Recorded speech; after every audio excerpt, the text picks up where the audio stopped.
how to get the window to not reflect on my glasses, so I think we're just gonna have to either deal with it or I'm just not gonna wear my glasses. We'll just go with this. If you can't see my eyes, like so, just know they're still there. These are just really stupid lenses or something. I don't know.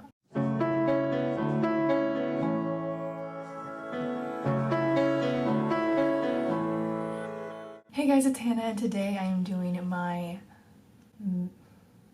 April wrap up and May TBR. I had to think about it for a second. Obviously, not only do I not know what day it is, I don't really know what month it is. In April, I read 4 books. 2 were on audio, 2 were physical reads, and all were pretty darn good. So it was a good reading month in the sense of I liked everything that I read.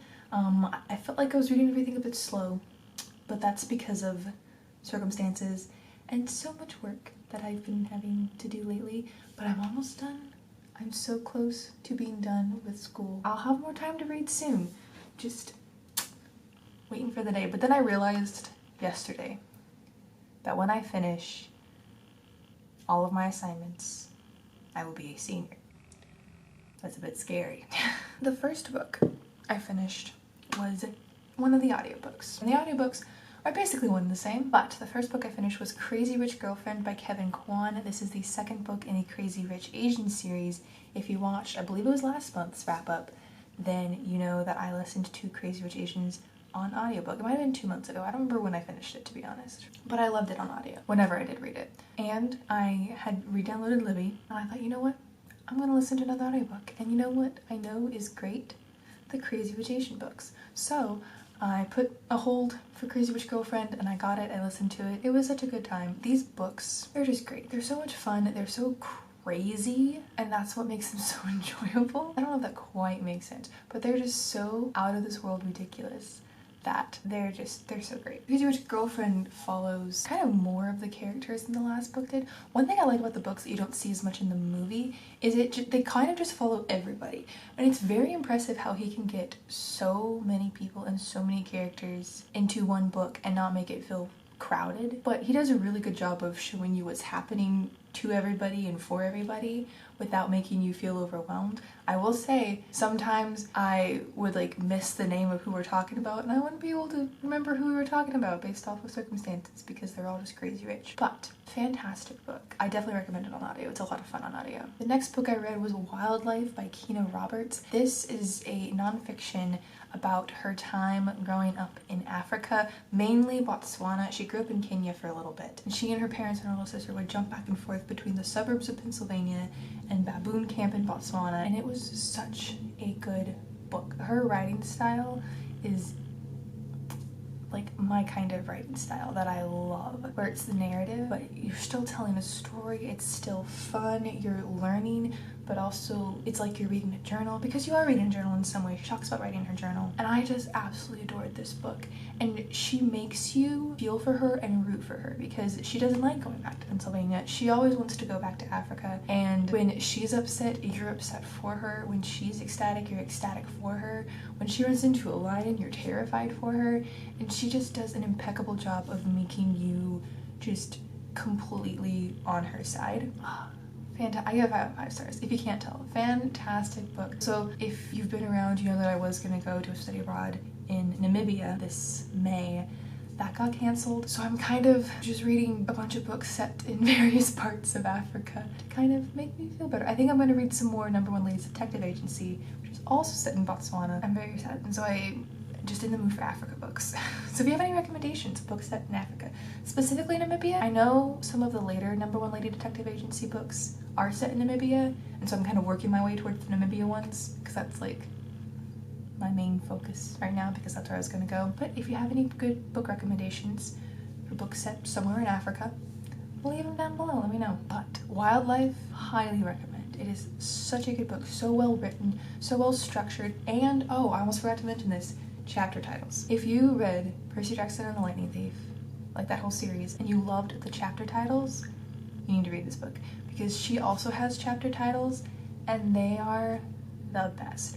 They're the kind of chapter titles that just add to the story, and I really think we need to bring chapter titles back. So that's another reason you should read this book, is because of the chapter titles. The next book I read or listened to was Rich People Problems by Kevin Kwan. This is the third and final book in the Crazy Rich Asians series, and it was great. I didn't love it as much as the others because it made me more mad than the others did, and there was a scene that happened and I was not prepared for what was happening. And so I'm just in the kitchen and I'm cooking, and then all of a sudden something very jarring is happening. And when I realized what was going to happen, I just kind of stopped. I was like, are we really doing this? And it gets better, but how unprepared I felt for that scene kind of put me back a little bit. But as a whole, I still loved the book, thought it was great. We don't get to see Rachel as much in the third one, which is a bit upsetting, but it's still a great book. This last one kind of takes a turn and it shifts its focus. With what happens in the plot, it makes sense that it shifts its focus, but it's a bit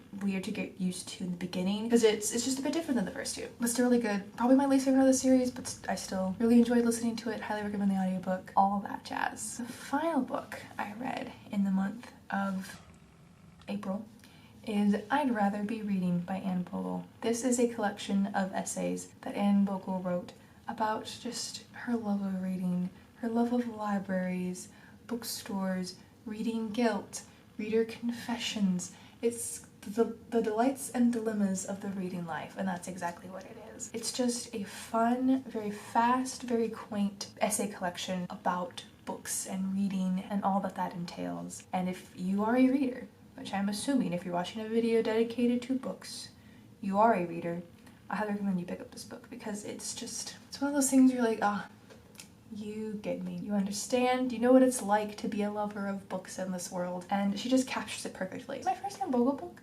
Yeah, this is my first Anne Bogle book, but I've followed her for a while. She has a blog called Modern Masters of Darcy. I highly recommend it. She has a podcast called What Should I Read Next? And I highly recommend that. What she does is she has guests come on and they tell her 3 books they love and 1 book they hate, and then she gives them new recommendations based off of that, and they're just such great episodes. I've gotten so many book recommendations for myself just from listening to the episodes and hearing what other people like, me like, I like that too, and then getting her book recommendations. I highly recommend this book. She has 3 other books. I haven't read any of her other books yet, but I will eventually. I will at some point, and this was the start. So that's it for my April wrap up. For my May. Jeez. I'm gonna take another sip of coffee real fast. For my May TBR, I've just started Winterborn Home for Vengeance and Valor by Ali Carter. If you know, I love Ali Carter, and this book is middle grade. Middle grades are so much fun. This book is about a girl named April, and she is in and out of foster homes, and she ends up circumstantially, because of a fire in a museum, and you'll see what I mean when you read the book, in the Winterborn home, and they're looking for the nephew of this family who's gone missing. And there's all these other kids there, and they all seem to have some kind of talent, are very smart, and there's a little bit of a mysterious element going on. I'm only about 80 pages in, so we're still kind of building everything, but I can tell it's gonna be great because I'm loving it so far and because it's Ali Carter. After that, I don't know what I'll read. I have a whole bunch of books to read. I have that whole shelf. I am planning on still going home for the summer, and I'll just like hide out there instead of hide out here. So I will bring a whole bunch of books with me, and I'll decide what I bring with me when that time comes. Like I said, I want to read the next #1 Latest Detective Agency, but the next one I don't own. My mom owns, so I won't be able to read that until I do get home, and I'm assuming I'll finish this before I leave. So what happens in between that? We'll see. So that's it for this video. Comment down below and let me know if you have any great book recommendations for books set somewhere in Africa, specifically Namibia, if you have it. Also comment down below and let me know an author that, even if they write a book that's in a genre or in a age group that you don't normally read, you'll still get that book because you just love them so much. That's Ali Carter for me. What can I say? So that's it for this video. I hope you enjoyed it, and I will see y'all again another one soon.